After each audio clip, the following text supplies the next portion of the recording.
Terpujilah Engkau Tuhan di dalam setiap kehidupan kami. Kasih-Mu begitu melimpah, damai sejahtera-Mu, sukacita-Mu, perlindungan-Mu. Benar Tuhan, kami perlu firman-Mu Tuhan untuk mengajar kehidupan kami. Kami perlu firman-Mu untuk mengingatkan kami kembali bagaimana kami harus hidup sebagai orang percaya. Sehingga kehidupan kami berkenan di hadapan Tuhan. Supaya iman kami tidak tergoyahkan sampai pada akhirnya. Tuhan, urapi setiap kami, biarlah Roh Kudus yang bekerja di tengah-tengah kami, mengurapi setiap kami, baik hamba-Mu yang menyampaikan maupun jemaat yang Tuhan kasih di tempat ini. Setiap kami tidak ada yang terlewatkan daripada jamahan Roh Kudus. Sampaikan isi hati-Mu bagi setiap kami ya Bapa. Kami siapkan hati, waktu dan pikiran kami untuk diberkati oleh kebenaran firman-Mu. Mari kita semua yang sama-sama ingin diberkati oleh kebenaran firman, sama-sama kita katakan amin. Shalom semuanya. Saya juga menyapa buat jemaat yang mengikuti live streaming pada sore hari ini.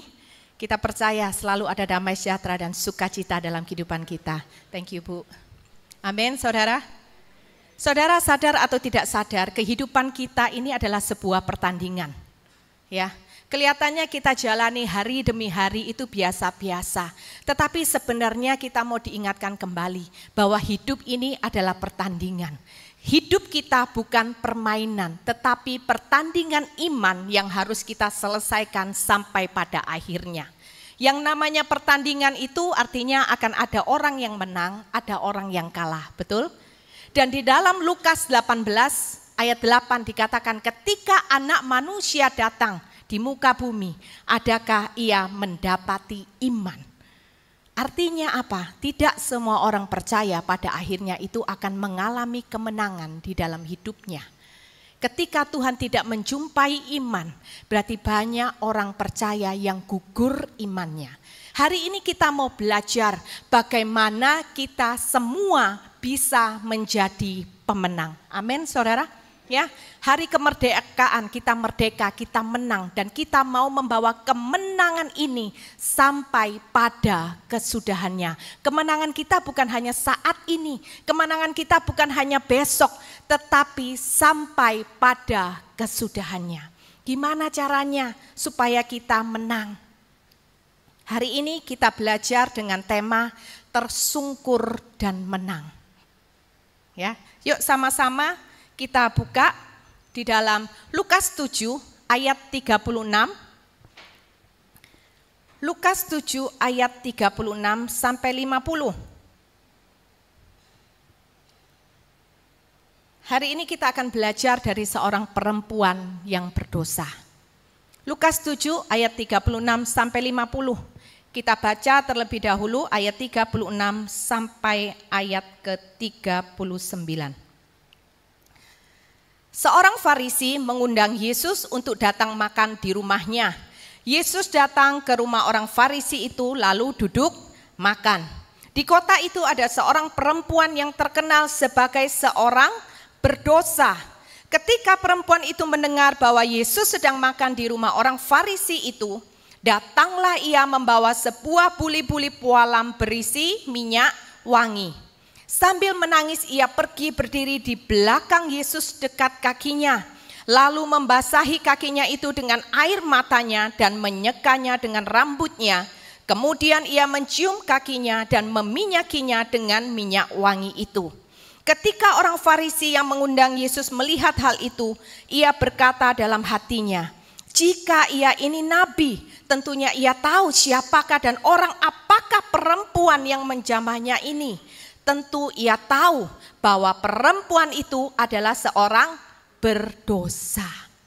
Saudara, tema kita hari ini tersungkur dan menang. Mungkin saudara berpikir ini salah kasih judul. Gimana caranya tersungkur kok bisa menang? Harusnya judul yang tepat itu adalah apa? Lawan maka engkau akan menang. Begitu ya. Tapi hari ini kita belajar dari seorang perempuan yang berdosa, di mana dia mengalami kemenangan di dalam kehidupannya. Sampai Tuhan berkata, imanmu menyelamatkan engkau. Tersungkur di sini artinya apa? Tersungkur di sini berbicara tentang sikap hati kita. Di dalam iman kita harus perhatikan bagaimana sikap hati kita. Perempuan yang berdosa ini datang kepada Yesus dengan apa saudara dikatakan? Sambil menangis. Dia datang sambil menangis. Itu menunjukkan bahwa hatinya sedang hancur. Kenapa hatinya sedang hancur? Dia tahu, dia merasa bahwa betapa berdosa dirinya dan betapa berharganya Yesus di dalam kehidupannya. Ketika dia datang, dia tersungkur di kaki Yesus. Dia tersungkur dengan menangis karena dia tahu bahwa ini adalah anugerah yang Tuhan berikan. Anugerah yang amat sangat bernilai, yang melebihi apapun yang bisa dunia berikan kepada dia. Termasuk kesenangan-kesenangan yang selama ini dia nikmati sebelum dia bertemu dengan Yesus. Ketika dia bertemu dengan Yesus, dia tersungkur, dia menangis. Di situ hatinya hancur. Ketika dia memegang kaki Yesus, dia tahu betapa dia adalah orang yang berdosa dan betapa berharganya Yesus di dalam kehidupannya. Mungkin kita juga berkata, saya juga pernah kok mengalami hal seperti itu. Kita pernah hati hancur pada waktu kita dulu dibaptis, ya. Kita punya juga merasakan hati yang hancur. Kita merasa kita ini orang berdosa tapi kita dikasihi oleh Tuhan. Tetapi hari ini kita mau kembali diingatkan oleh Tuhan bahwa hati yang hancur itu saudara harus terus kita bawa di dalam kehidupan kita. Dalam keseharian kita, jangan hati yang hancur, hati yang tersungkur itu hanya kita ingat pada waktu kita dibaptis. Kemudian seiring berjalannya waktu kita mulai melupakan dan disinilah kesalahan kita. Hari ini Tuhan mau ingatkan kepada kita semua termasuk saya. Jangan pernah lupakan hati yang hancur itu. Sikap hati yang tersungkur di hadapan Tuhan. Engkau harus bawa sampai pada kesudahannya. Engkau harus mengingat dalam setiap kejadian demi kejadian di dalam kehidupanmu. Bahwa engkau adalah orang berdosa. Bukan berarti kita hidup itu selalu minder, tidak. Tetapi untuk mengetahui bahwa betapa berdosanya kita, betapa kita tidak layak, tapi kita ini dilayakkan oleh Tuhan. Sehingga dalam setiap kehidupan kita, apapun yang terjadi, kita selalu mengingat dan diingatkan anugerah Tuhan yang besar dalam kehidupan kita. Amin saudara. Kalau kita enggak ingat akan hal ini, mudah bagi kita menjadi orang yang sombong.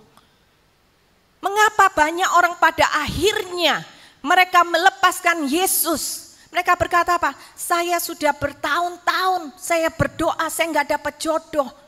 Dan pada akhirnya ketika dia bertemu dengan seseorang yang tidak seiman, dia berani melepaskan Yesus begitu saja supaya dia bisa menikah. Ada banyak orang yang melayani Tuhan, tetapi ketika kehidupannya mendapati dia sedang sakit kanker, dia mulai protes kepada Tuhan. Tuhan, kenapa engkau izinkan ini terjadi? Aku loh sudah melayani Tuhan. Semua sudah aku berikan kepada Tuhan. Tetapi sebenarnya kalau orang memberikan hidupnya sepenuhnya buat Tuhan, dia tidak akan komplain sama Tuhan. Kenapa banyak orang yang dulunya setia kepada Tuhan, tetapi ketika terbentur satu masalah di dalam kehidupannya, dia berkata, mulai hari ini aku meninggalkan Tuhan. Karena sikap hati ini saudara, yang kita tinggalkan pada waktu kita dibaptis. Kita tidak ingat kembali bahwa hidup kita itu adalah anugerah. Bahwa anugerah keselamatan itu begitu berharga yang Tuhan berikan. Hari ini mari kita belajar dari perempuan yang berdosa. Dia menangis meratapi dosanya dan dia menangis dengan air mata bahagia bahwa dia orang berdosa yang dikucilkan, tetapi dia diterima oleh Tuhan dan diberikan anugerah keselamatan. Jika kita selalu membawa ini, sikap hati yang seperti ini, apapun kita tidak akan pernah meninggalkan Tuhan. Kita tidak berani protes sama Tuhan. Kita tidak akan menjadi orang yang sombong di hadapan Tuhan. Kita juga tidak akan menjadi orang yang mudah menghakimi orang lain. Jangan seperti orang Farisi, ya. Di ayat yang ke-39 dia berkata, jika ia nabi tentunya ia tahu siapakah dan orang apakah perempuan ini, bahwa perempuan ini adalah orang berdosa. Dia merasa bahwa kehidupannya, dirinya lebih baik daripada perempuan yang berdosa ini. Sehingga dia berkata, kok Yesus bisa mau ya dijamah oleh perempuan ini? Harusnya dia kan sudah tahu kalau perempuan ini adalah orang berdosa. Hari-hari ini banyak orang yang berjatuhan, jatuh di dalam dosa, di dalam kehidupan kita, orang yang kita kasihi, orang yang kita kenal. Bagaimana kita bersikap? Kalau kita tahu kita juga adalah orang yang berdosa, kita orang yang tidak layak tetapi kita dilayakkan oleh Tuhan, maka kita tidak akan pernah menghakimi orang yang jatuh dalam dosa. Tetapi kita akan apa? Kita akan berdoa bagi orang itu. Kita akan berkata apa?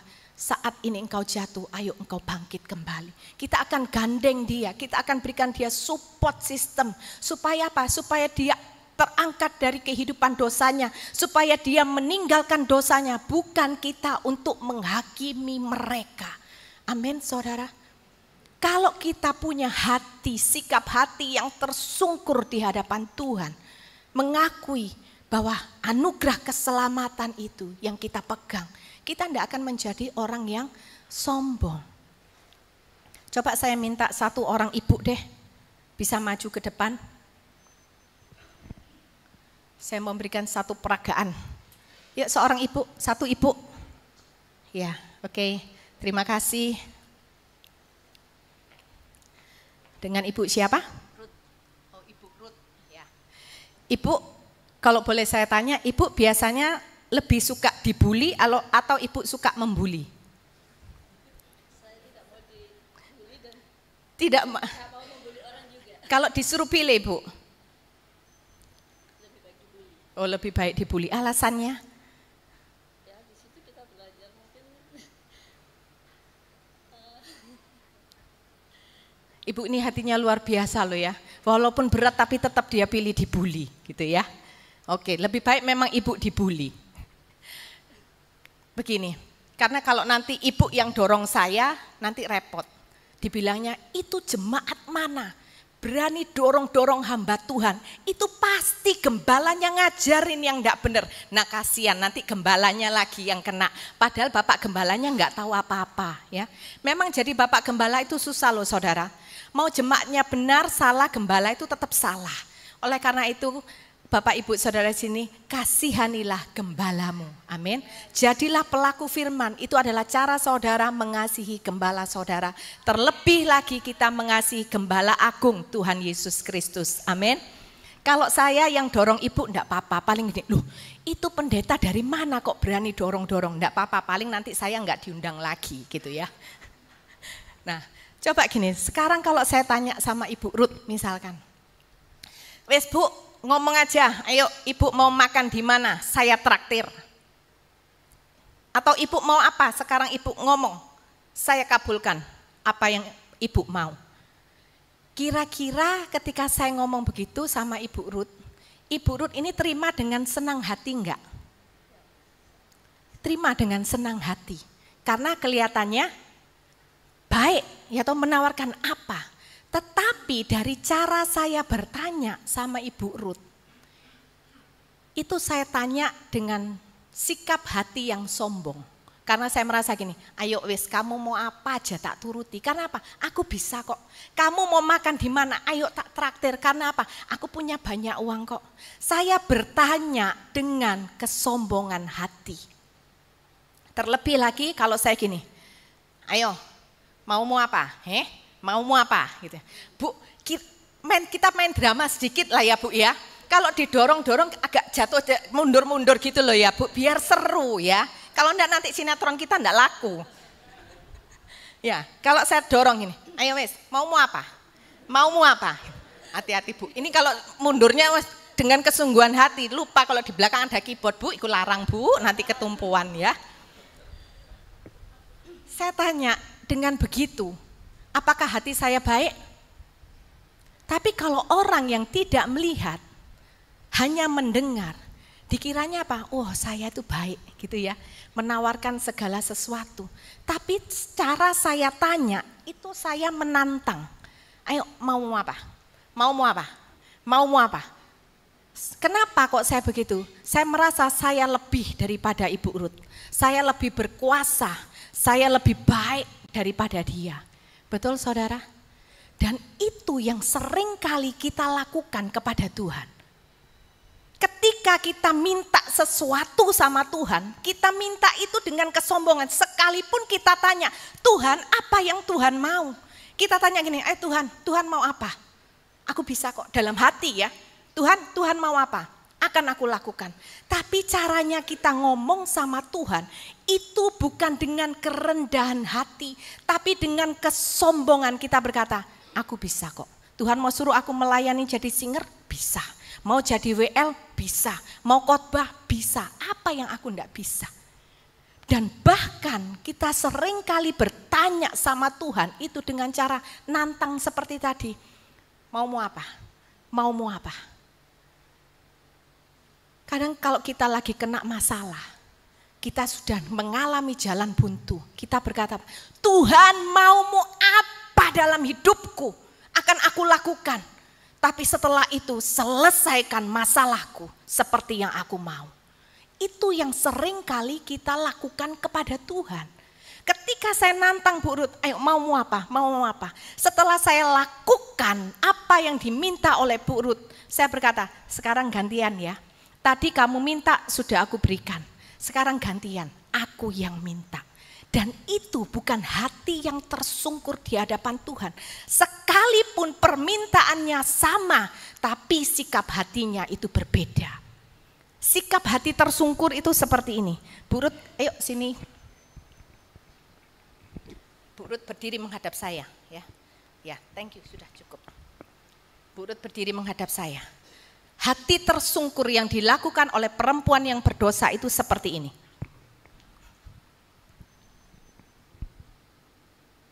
Adakah wajah saya menatap Bu Ruth? Enggak ada. Saya benar-benar tersungkur, menunjukkan bahwa apa? Terserah. Bu Ruth mau apapun akan aku lakukan. Karena apa? Karena aku mendapatkan sesuatu yang seharusnya tidak aku dapatkan, tapi aku terima dari Bu Ruth. Amin, saudara? Ya, makasih Bu Ruth. Tepuk tangan dulu buat Bu Ruth. Ketika kita bertanya sama Tuhan, seharusnya kita itu dengan hati hancur yang seperti itu, saudara. Tuhan, apapun yang Engkau mau akan aku lakukan. Terjadilah kehendak-Mu Tuhan dan aku melepaskan kehendak-Ku. Seharusnya hati yang tersungkur itu seperti itu. Sehingga satu saat ketika kita mengalami masalah dalam kehidupan kita tidak akan protes lagi sama Tuhan. Kita tidak merasa berhak Tuhan harus melakukan apa yang kita mau karena kita sudah melayani Tuhan terlebih dahulu. Amin, saudara. Kenapa kita ini suka sekali komplain sama Tuhan? Sedikit-sedikit kita bilang Tuhan itu enggak adil. Sedikit-sedikit kita bilang Tuhan enggak mengasihi saya. Sedikit-sedikit kita bilang mana Tuhan, katanya Tuhan itu ada. Tapi kenapa aku mengalami hal yang seperti ini? Kalau kita seperti itu, kira-kira kita bisa jadi pemenang enggak? Enggak bisa. Karena apa?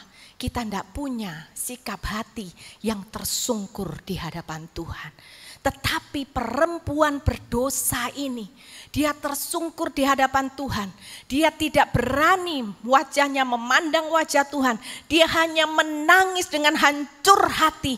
Dia tahu bahwa ini adalah momen yang paling berharga di dalam kehidupannya. Karena selama ini dia ditolak oleh banyak orang.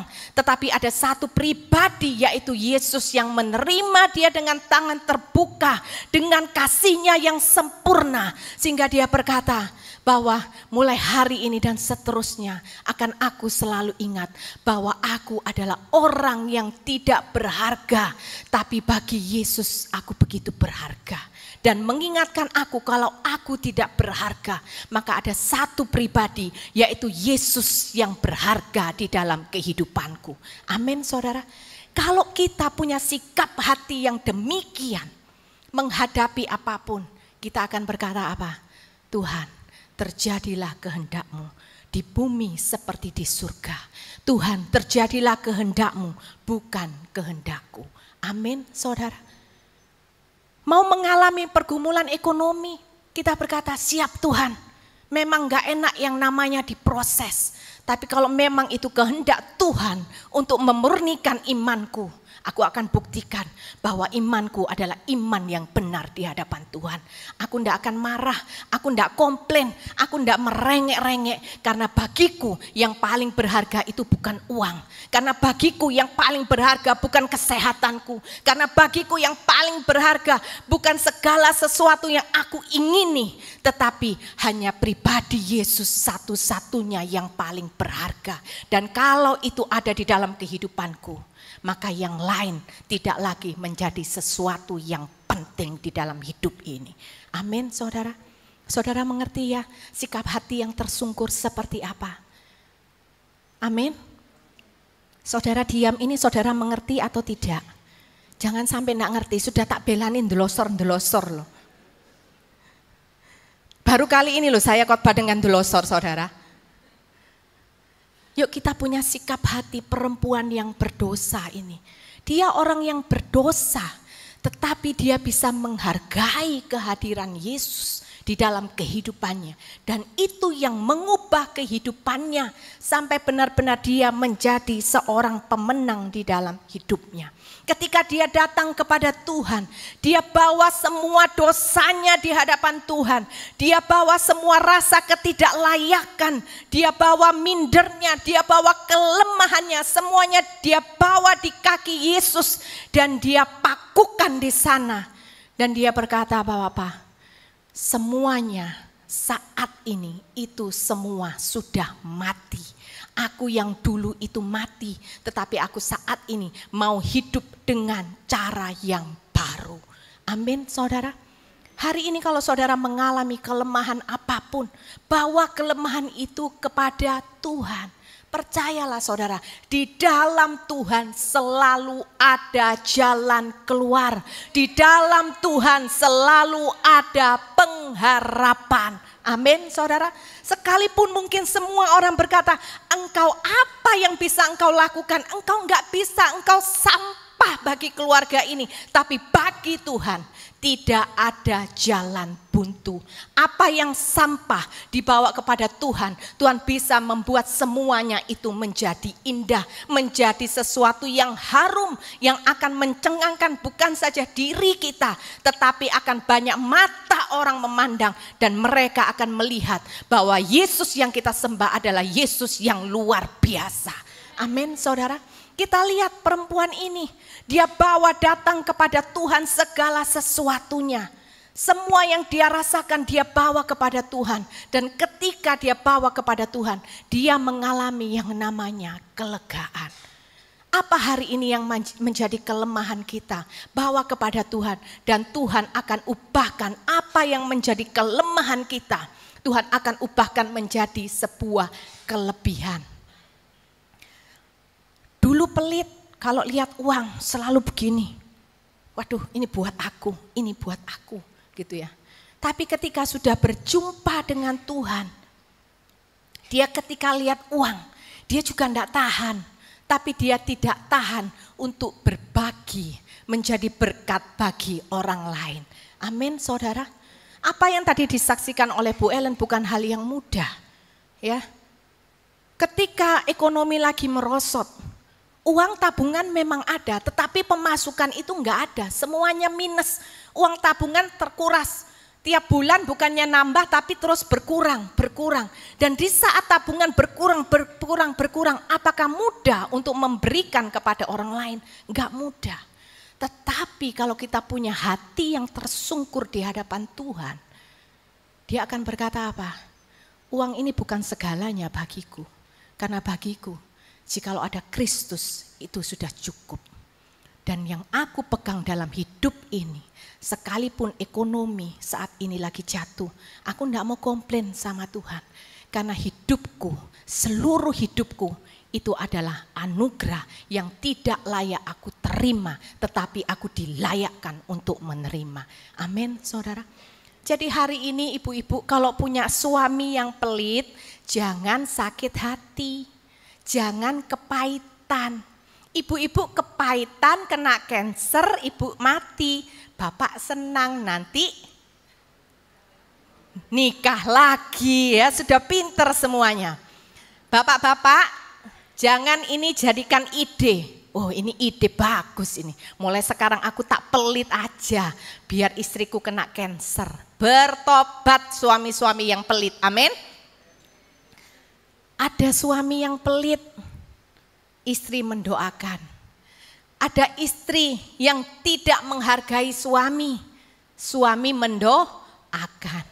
Bukan cari istri baru, ya. Dan kemarin ada kisah orang suami istri pergi ke Yerusalem situ ya saudara. Kemudian istrinya mendadak kena serangan jantung meninggal. Kemudian ada salah satu tour guide yang mengurusin jenazah istrinya bertanya, Bapak mau ibu dikuburkan di sini dengan biaya $5.000 atau mau dibawa pulang ke tanah air dengan harga $50.000? Bapaknya bilang, enggak apa-apa, saya bawa istri saya pulang ke tanah air $50.000. Terus tour guide-nya bilang, loh Pak, mahal sekali loh Pak, biayanya 10 kali lipat. Bapak ini begitu mencintai istri Bapak ya, sampai membelani loh, mau mengeluarkan uang $50.000 untuk membawa jenazah istri Bapak ke tanah air. Suaminya bilang gini, bukan begitu, karena 2000 tahun yang lalu ada seorang yang mati di sini, kemudian 3 hari kemudian ia dibangkitkan. Saya takut kalau nanti istri saya dikubur di sini, 3 hari kemudian dia bangkit lagi. Ini hanya intermezzo ya Bapak Ibu.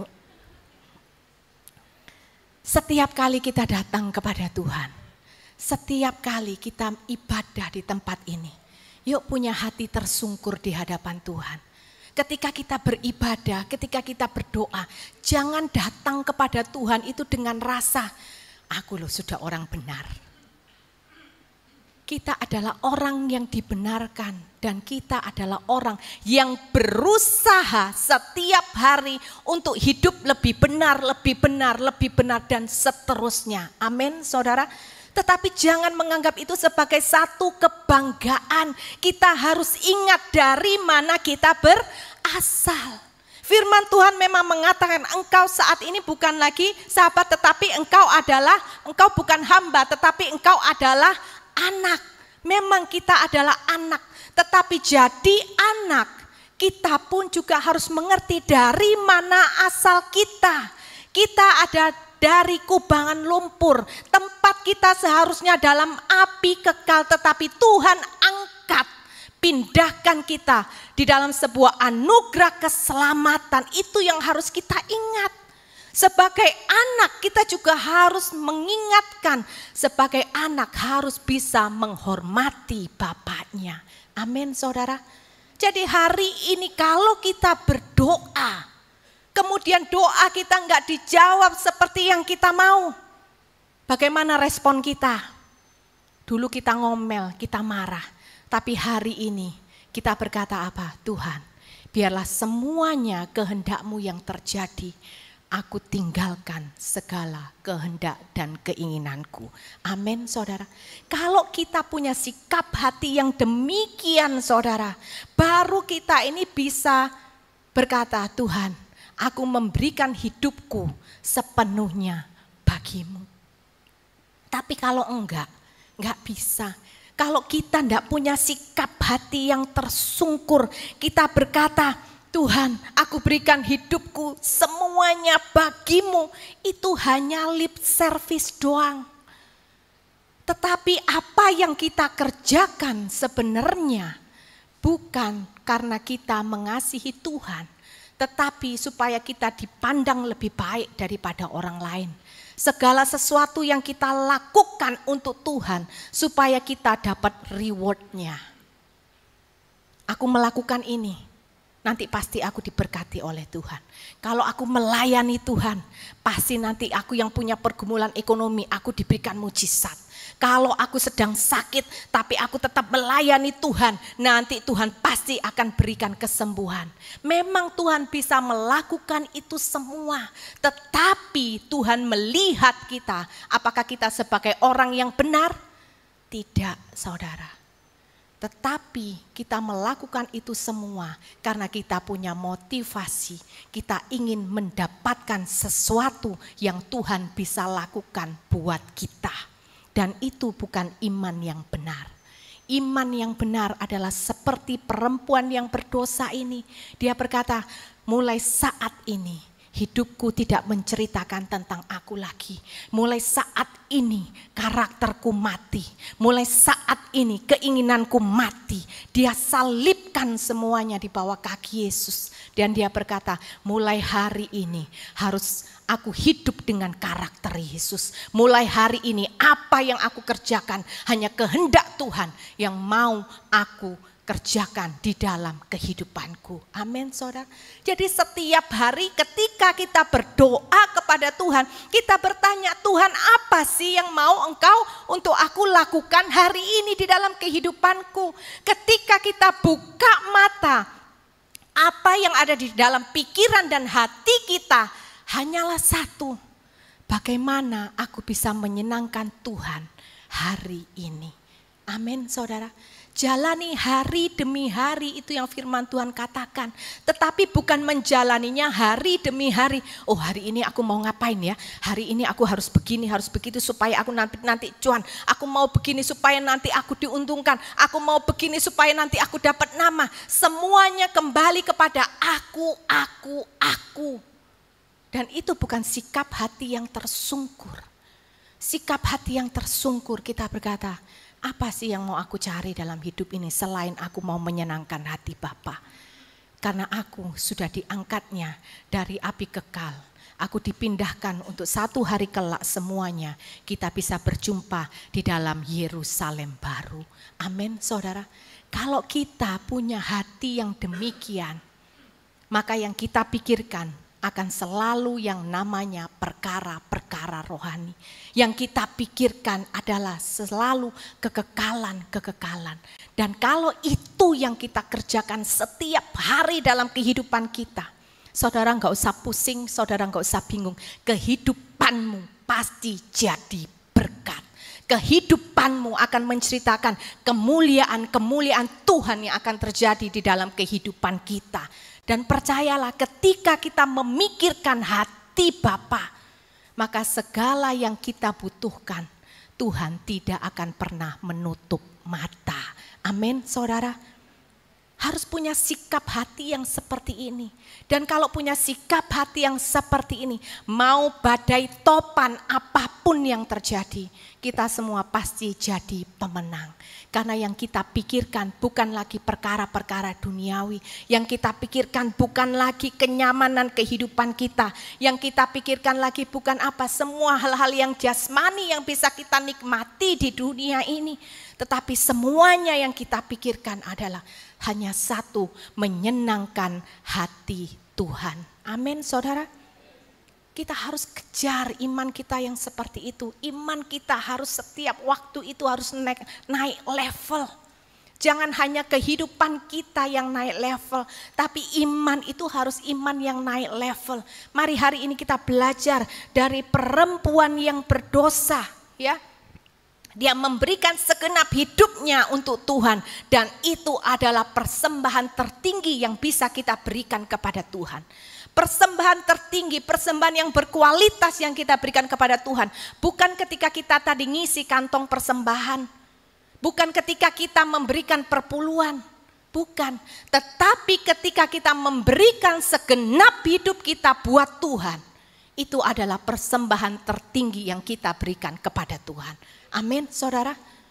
Kalau kita berkata persembahan kolekte ini persembahanku yang luar biasa, kita sudah menjadi orang yang sombong. Sehingga apa? Ketika kita sudah berikan kolekte, ada sesuatu yang tidak berkenan di dalam gereja ini, saudara berkata apa? mulai sekarang aku lihat, kalau aku ndak kasih persembahan, aku lihat itu gereja mau jadi apa. Saudara harus ingat, segala sesuatu itu berasal dari Tuhan. Kalau gereja ini adalah milik Tuhan, Tuhan yang memulai, maka segala sesuatu yang dibutuhkan oleh gereja Tuhan, Tuhan pasti mencukupkan. Amin, saudara. Ketika kita memberi persembahan, kita memberi persepuluhan, harus memberinya dengan sikap hati yang tersungkur. Apa sih artinya uang segini dalam kehidupanku? Karena apa? Kehidupanku ini loh yang ditebus oleh Tuhan jauh lebih berharga daripada uang yang bisa aku berikan. Amin, saudara. Karya terbesar dalam kehidupan kita yang Yesus berikan adalah ketika dia naik di atas kayu salib bagi kita. Itu adalah karya Tuhan yang terbesar. Hari ini mari kita pertanyakan, apa karya kita bagi Tuhan? Selalu tanyakan, apa karya kita bagi Tuhan? Yang sering kita lakukan, kita sering berpikir negatif, kita sering mencurigai Tuhan. Ketika saudara komplain sama Tuhan, ketika saudara curiga sama Tuhan, apakah saudara berpikir bagaimana perasaan dan hati Tuhan? Semuanya dia berikan. Bahkan nyawanya dia berikan buat kita orang yang berdosa. Tapi setelah itu, setelah nyawanya dia berikan kepada kita, kita masih mencurigai Tuhan. Saudara, betapa jahatnya hati kita kepada Tuhan. Ketika kita mengalami hal yang tidak menyenangkan dalam hidup ini, bisa saja itu karena kesalahan kita, tapi kemudian kita menyalahkan Tuhan. Ketika mungkin dalam keluarga ada salah satu anggota keluarga melakukan kesalahan, kita kena dampaknya, yang kita salahkan itu Tuhan. Ketika mungkin kita ditipu oleh orang, yang kita salahkan siapa? Tuhan lagi. Tuhan itu hanya sebagai tempat kita menyalahkan. Apakah Tuhan itu layak diperlakukan seperti itu? Kita aja sebagai manusia berdosa, kalau kita disalahkan terus-menerus, apa yang kita lakukan? Kita berontak, kita berkata apa? Diam atau tak bacok gitu ya. Saya orang Madura, dikit-dikit celurit, dikit-dikit bacok gitu ya. Tapi hal itulah yang sering kita lakukan kepada Tuhan. Mari kita belajar. Perempuan yang berdosa ini, dia mempersembahkan kehidupannya semuanya kepada Tuhan. Dia mengucap syukur bukan karena harta yang ia terima, tetapi dia mengucap syukur karena Tuhan memberikan dia anugerah keselamatan. Kalau kita lihat kenapa ya? Coba saudara kita lihat dalam ayat yang ke-38. Sambil menangis ia pergi berdiri di belakang Yesus dekat kakinya, lalu membasahi kakinya itu dengan air matanya, menyekanya dengan rambutnya, kemudian ia mencium kakinya dan meminyakinya dengan minyak wangi itu. Saudara tahu, rambut pada zaman dahulu itu sebagai tanda kehormatan buat seorang wanita, tetapi dia sudah tidak peduli lagi. Dia berkata, apa itu kehormatan? Sudah tidak ada lagi kehormatan karena hidupku sudah ditebus oleh Kristus. Amin, saudara.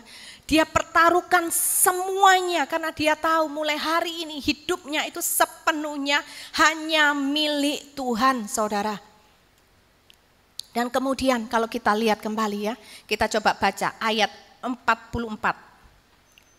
Dan sambil berpaling kepada perempuan itu, ia berkata kepada Simon, engkau lihat perempuan ini, aku masuk ke rumahmu, namun engkau tidak memberikan aku air untuk membasuh kakiku, tetapi ia membasahi kakiku dengan air mata dan menyekanya dengan rambutnya. Engkau tidak mencium aku, tetapi sejak aku masuk, ia tiada henti-hentinya mencium kakiku.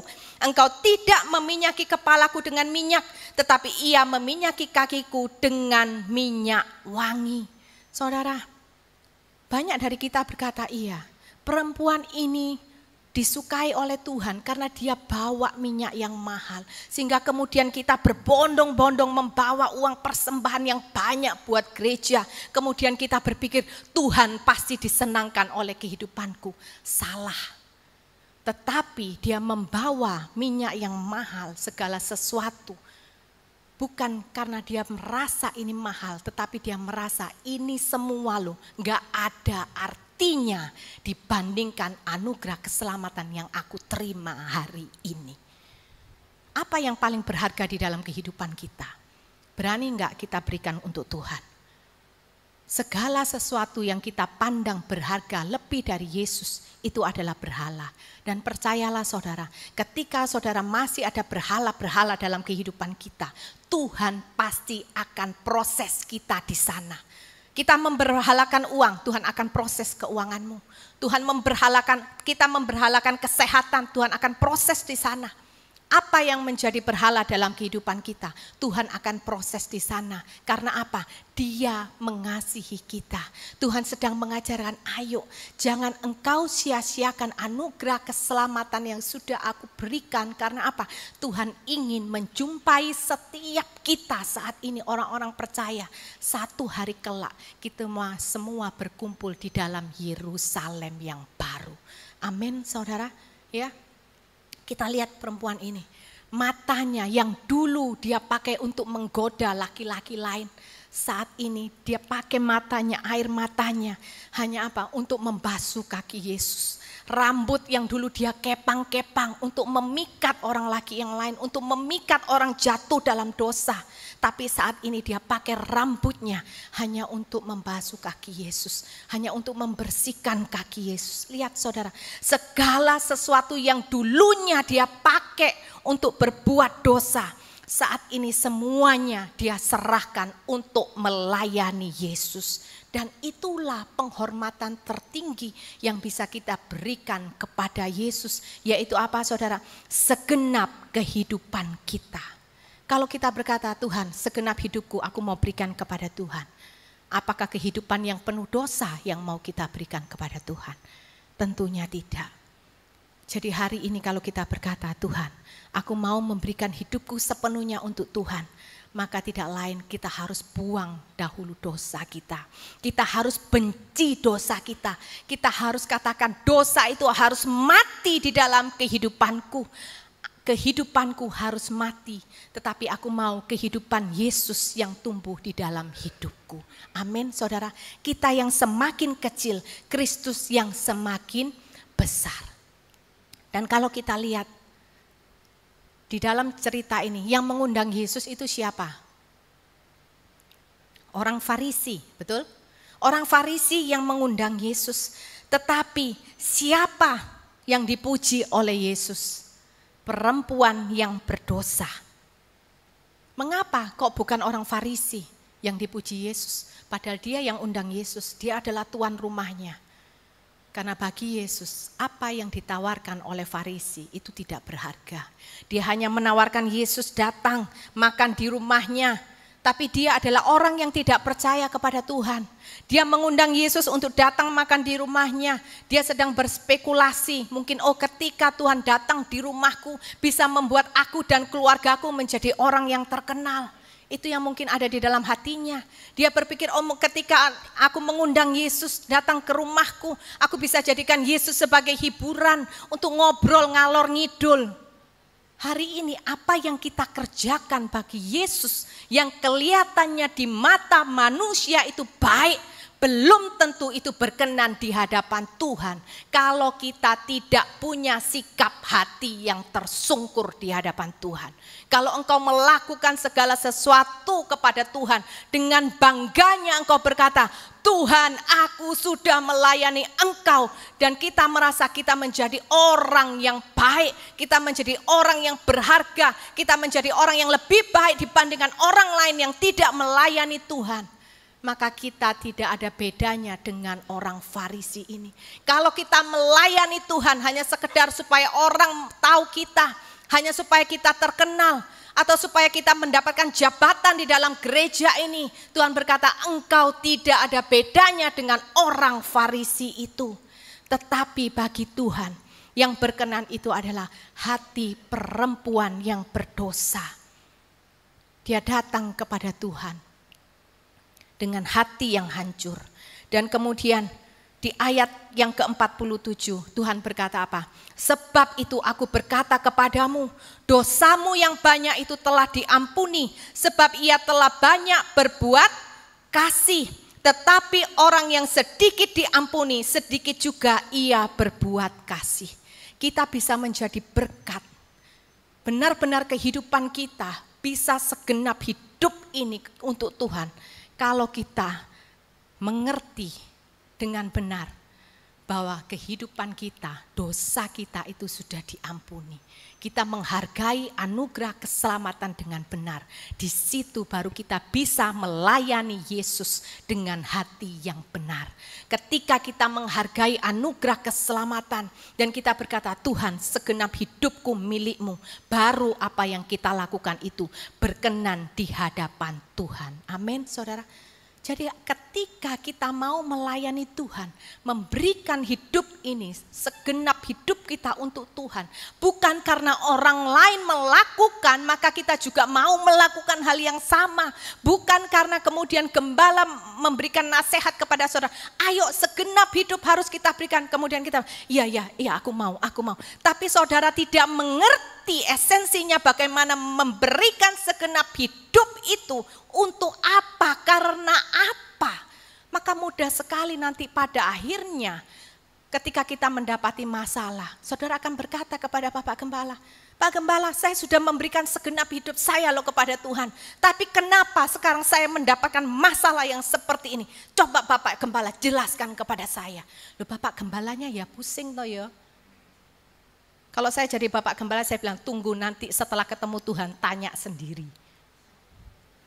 Karena sebenarnya menjadi orang percaya, kita tidak boleh ada pertanyaan kenapa Tuhan, sampai kapan Tuhan.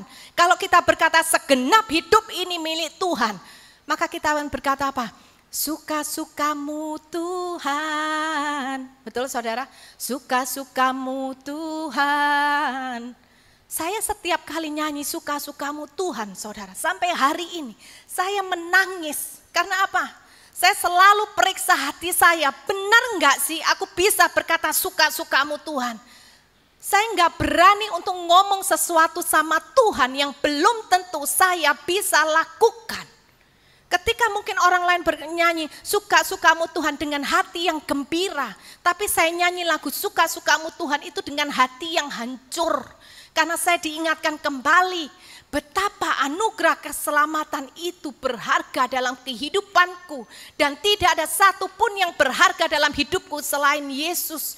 Dan aku harus bisa melakukan apa yang lagu ini dikatakan. Suka-sukamu Tuhan. Amin saudara. Kalau kita berkata suka-sukamu Tuhan, kita harus benar-benar matikan kedagingan kita. Kita harus benar-benar matikan diri kita. Karena kalau tidak, satu saat ketika apa yang kita mau tidak kita dapatkan, kita pasti berontak kepada Tuhan. Ya saudara. Dan kemudian kita baca ayat 48. Lalu ia berkata kepada perempuan itu, apa saudara? Dosamu telah diampuni. Kenapa Tuhan berkata dosamu telah diampuni? Supaya perempuan ini mengingat apapun yang terjadi dalam kehidupanmu ke depan, sesulit apapun itu, engkau ingat kembali bahwa hidupmu hari ini karena anugerah Tuhan. Jadi apapun yang dia hadapi, dia selalu mengingat masa bodoh, ada badai, ada api, ada hujan, ada kilat di depanku. Tapi satu hal aku tahu, anugerah keselamatan ada di dalam hidupku.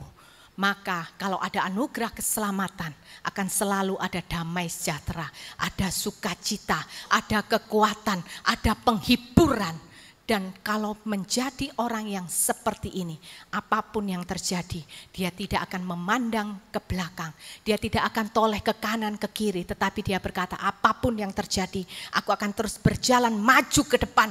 Badai sebesar apapun akan aku terjang. Karena aku tahu anugerah keselamatan yang terpenting itu sudah aku terima di dalam kehidupanku. Amin saudara. Tapi kalau kita masih memikirkan kenyamanan kita, tidak mungkin kita bisa menjadi pemenang. Oleh karena itu Tuhan mengingatkan kita hari ini, yuk punya sikap hati yang tersungkur. Karena apa? Karena yang paling berharga dalam kehidupanmu adalah karya salibnya yang sudah dia kerjakan 2000 tahun yang lalu bagi setiap kita. Dalam setiap kejadian kita bawa itu anugerah keselamatan. Dalam apapun yang terjadi, ketika engkau diberkati, engkau juga mengingat anugerah keselamatan. Engkau tidak mungkin menjadi orang yang sombong. Ketika engkau diberkati, maka berkatmu itu akan engkau bawa untuk engkau jadikan berkat bagi orang lain untuk kemuliaan Tuhan, bukan untuk kesombongan diri kita. Amin, saudara.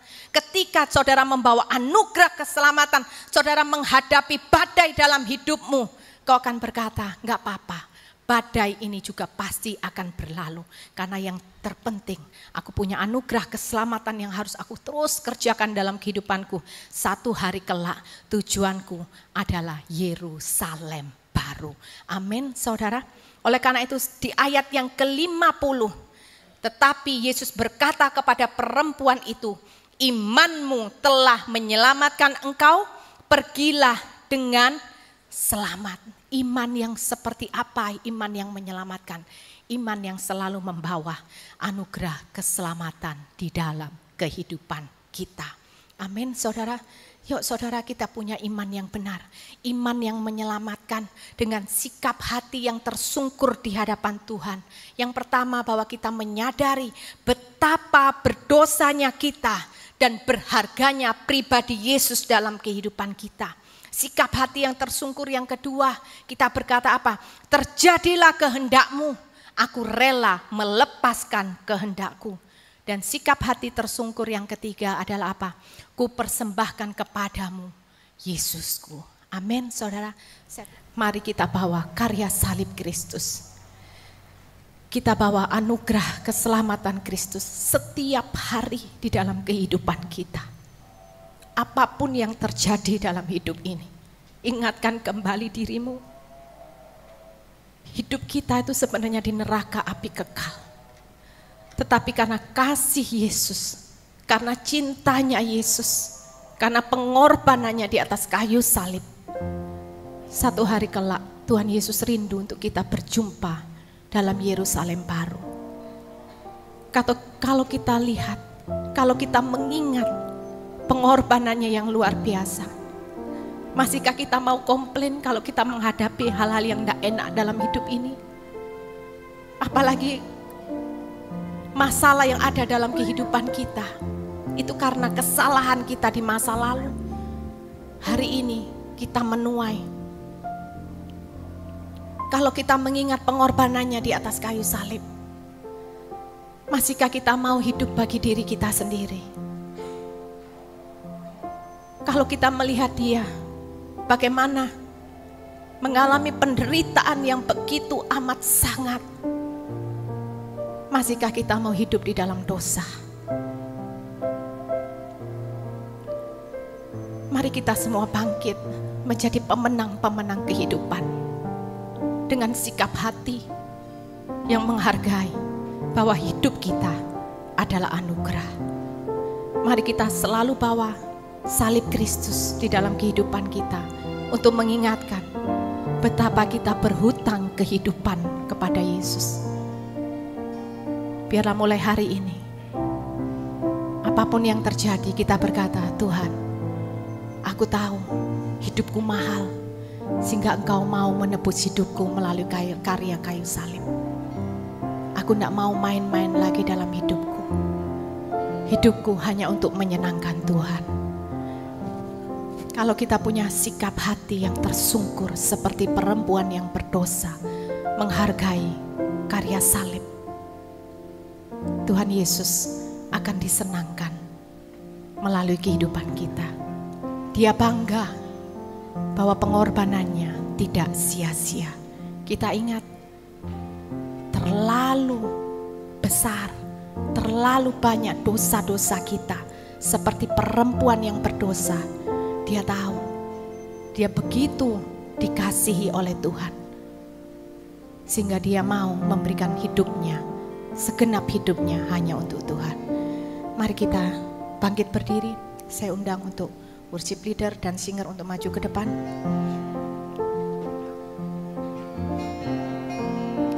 Kita naikkan satu pujian di hadapan Tuhan.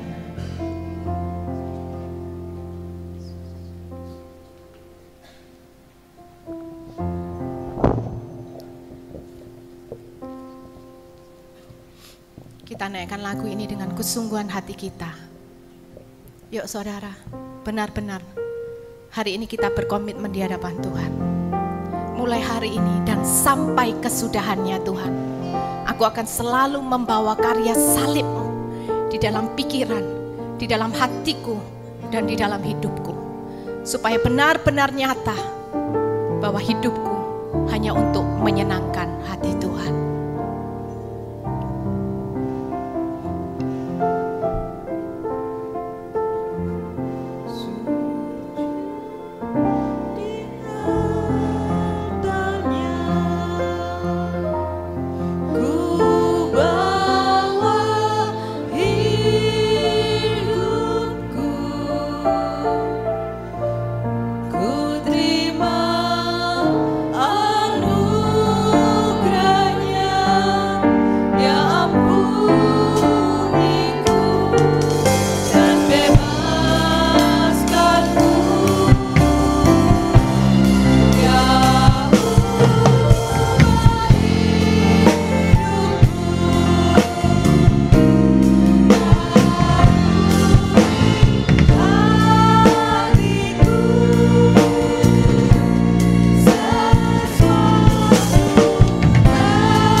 Setiap kami datang di hadapan-Mu, Yesus.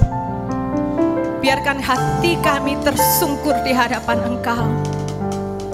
Biarkan kami menjadi orang-orang percaya yang selalu mengingat karya salib-Mu di dalam kehidupan kami. Engkau menderita, Engkau menerima semuanya karena dosa-dosa kami. Kami yang tidak layak, Engkau layakkan. Karena kami Tuhan, Engkau begitu menderita. Bahkan karena kami, Engkau menyerahkan nyawa-Mu karena kasih-Mu yang sempurna bagi kami. Bapa, biarlah kami selalu datang dengan hati yang hancur. Karena kami mengingat betapa Engkau mengasihi kami dengan segenap hidup-Mu ya Bapa.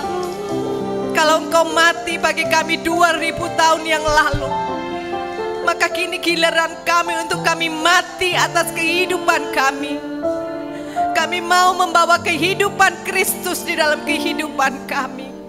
Kami akan selalu mengingat apapun yang terjadi. Kami gak mau lagi protes kepada Tuhan.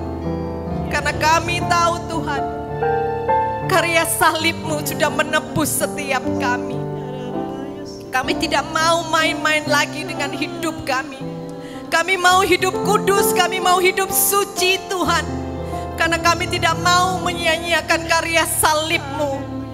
Kami tidak mau melukai hati Tuhan ketika kami jatuh dalam dosa. Kami mau Tuhan, setiap kami menjadi pemenang-pemenang kehidupan. Dan kami diingatkan hari ini, kalau kami mau menjadi pemenang kehidupan, maka kami akan selalu membawa karya salib-Mu di dalam hati, pikiran, dan hidup kami sampai pada kesudahannya. Kalau kami mengalami masalah yang berat, kami akan selalu mengingat karya salib-Mu, sehingga kami tidak meninggalkan Engkau. Kami tidak berpikir yang negatif tentang Engkau, tetapi kami boleh bersyukur dalam segala keadaan, karena anugerah keselamatan yang Kau berikan.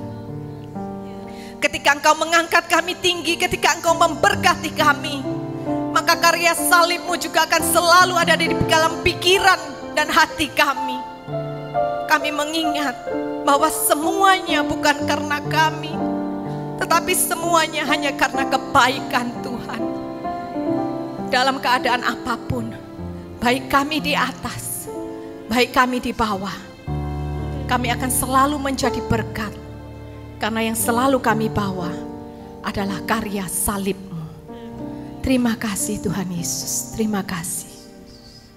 Mari katakan di hadapan Tuhan, sujud di altarnya.